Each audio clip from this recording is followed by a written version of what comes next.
답정너라는 단어가 있습니다. 답은 정해져 있으니 너는 그 대답만 딱 해주면 돼. 오늘 본문 속의 주인공인 르호보암이 바로 그랬습니다. 르호보암은 자기 안에 야망이 있었습니다. 자기 조부인 다윗보다 더 뛰어난 왕이 되기를, 자기 부친인 솔로몬을 능가하는 위대한 왕이 되기를 바랬습니다. 더구나 그는 솔로몬의 태평성대를 경험했기 때문에 자기 안에 그는 자신감과 큰 교만함이 자리 잡았습니다.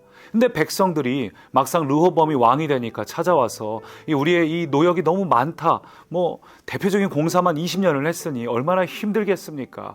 이 양을 좀 줄여야 된다, 이런 얘기를 할 때 르호보암이 성숙하고 지혜로운 분들에게도 답변을 구했지만 그들은 르호보암이 원하는 답을 해주지 않았죠. 그래서 젊은 그룹, 르호보암하고 같이 일을 해야 될, 어떻게 보면 르호보암에게 아첨할 수밖에 없는 그런 입장의 사람들에게 질문을 하니 답정너지요. 당연히 르호보암이 듣고 싶은 대답을 듣습니다. 그래서 백성들이 모여있을 때 이 르호보암이 의기양양해서 나는 너희들을 더 강력하게, 너희들이 하는 노역을 훨씬 힘들게 내가 만들 것이다, 그렇게 말하자 그 순간 이스라엘 백성들의 마음이 모두 무너졌습니다. 뿔뿔이 흩어집니다. 그러자 다급해진 르호보암은 18절 보니까 르호보암 왕이 역군의 감독 아도람을 보냈다.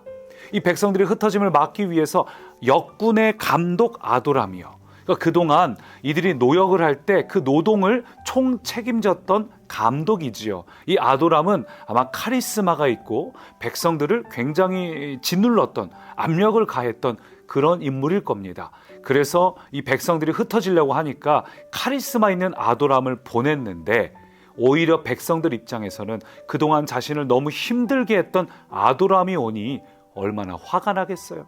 그래서 본문 계속 보니까 역군의 감독 아도람을 보냈더니 온 이스라엘이 그를 돌로 쳐 죽인지라. 아도람을 돌을 던져 죽였습니다. 그래서 깜짝 놀란 르호보암 왕이 급히 수레에 올라 예루살렘으로 도망하였더라. 깜짝 놀라가지고 얼른 왕궁으로 귀환하게 됩니다. 그러니까 그가 처음에 했던 말도, 그 다음에 아도람을 보낸 것도 참 지혜롭지 못하고 미숙한 면들이 있는 거죠. 오히려 불난 집에 부채질하고 기름을 끼얹는 것 같은 이 르호보암의 미숙함과 이 어리석음에 대해서 보게 됩니다. 저는 오늘 본문을 보면서 우리와 함께하는 사람들을 향한 우리의 말과 행동이 얼마나 지혜로워야 할지, 얼마나 성숙해야 될지를 한결 느끼게 됩니다. 특별히 자기가 권위 있는 자리에 있을 때일수록, 예컨대 부모의 역할이 그렇죠. 부모는 오늘 르호보암이 왕이었던 것처럼 부모도 부모로서의 어떤 역할과 이 권위가 있다 보니까 자기가 자녀들을 향해서 무언가 야단을 칠 때 성숙하고 지혜롭기보다는 이 권위에서 나오는 윽박지름이나 혹은 감정을 있는 그대로 다 쏟아낼 때가 있죠.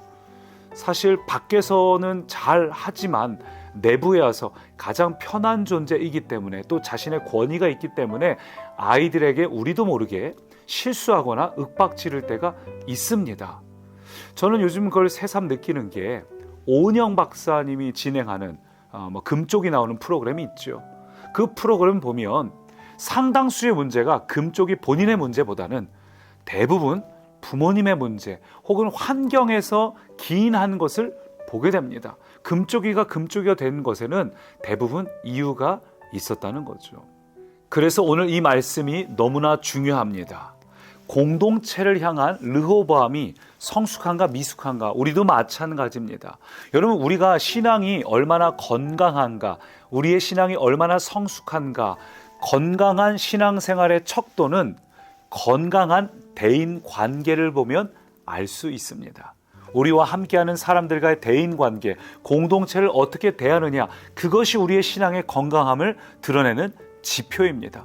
내가 아무리 매일같이 새벽 예배를 나가고 기도를 하루에 몇 시간씩 하고 모든 예배를 드리고 양육을 최고 단계까지 받았다 한들 내 앞에 있는 사람들을 대하는 나의 태도가 정죄하거나 미워하거나 교만하다면, 권위에서 짓누르는 말이 있다면 혹은 반대로 내가 존경해야 될 분들을 향한 그런 태도가 없이 은혜를 당연하게 여기는 그런 마음이 있다면 그 미숙함, 이 대인관계의 미숙함이 곧 우리의 신앙생활을 보여주는 지표가 될 수 있습니다.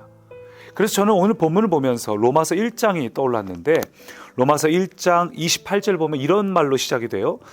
또한 그들이 마음에 하나님 두기를 싫어하매. 마음에 하나님 두기 싫어하지 어떤 일이 일어납니까? 하나님께서 그들을 그 상실한 마음대로 내버려 두셨다. 그래서 하나님이 돌보지 않으니까 합당하지 못한 일을 하게 됐더라. 꼭 르호보암 이야기하고 동일하잖아요.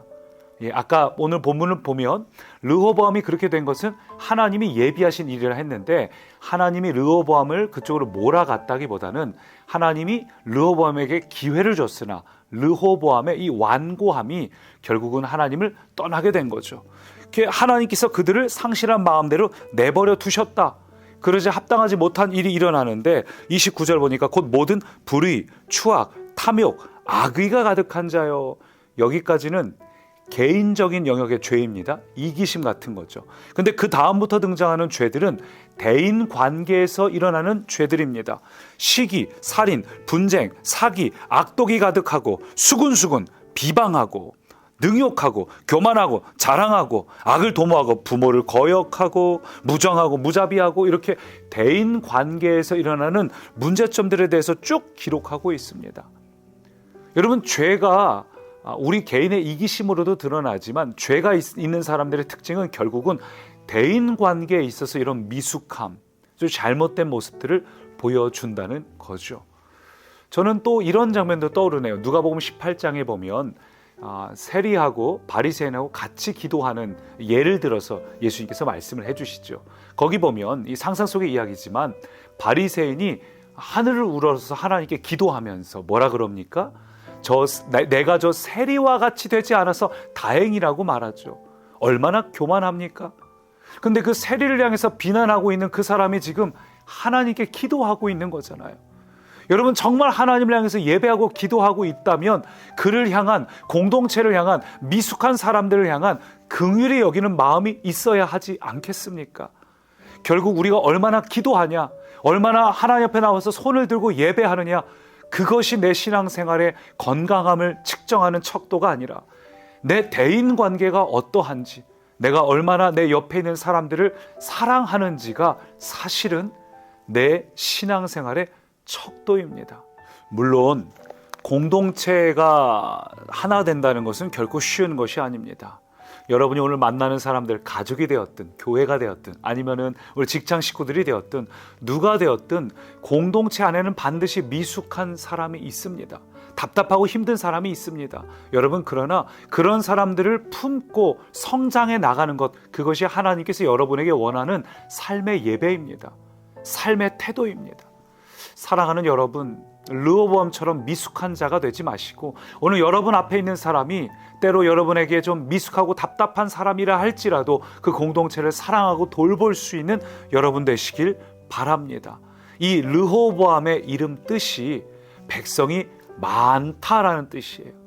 그 솔로몬이 이름을 지을 때 르호보암 시절이 되면은 훨씬 더 백성들이 많아지고 훨씬 더 이 나라가 하나가 될 거야.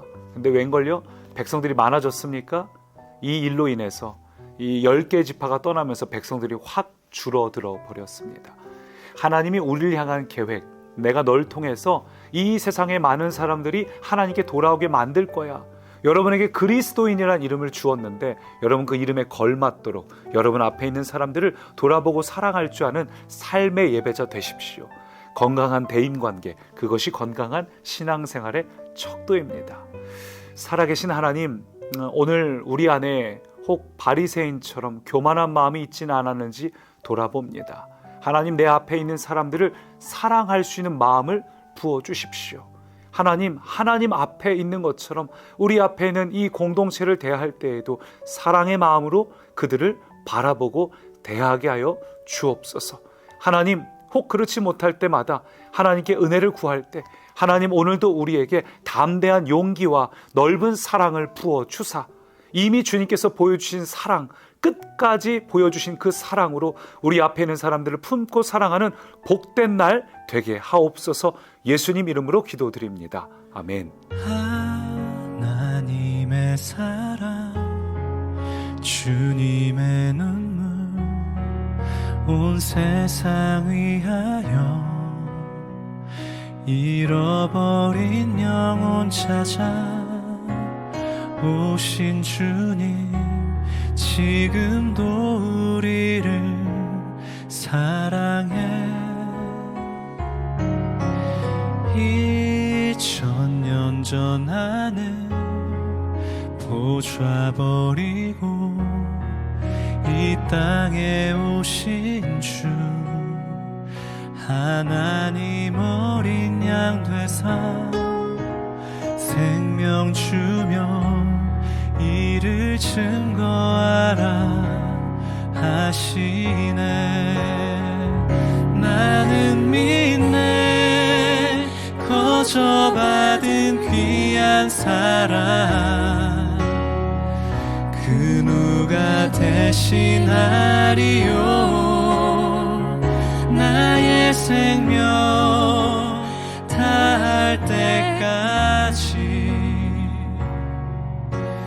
그 사랑을 전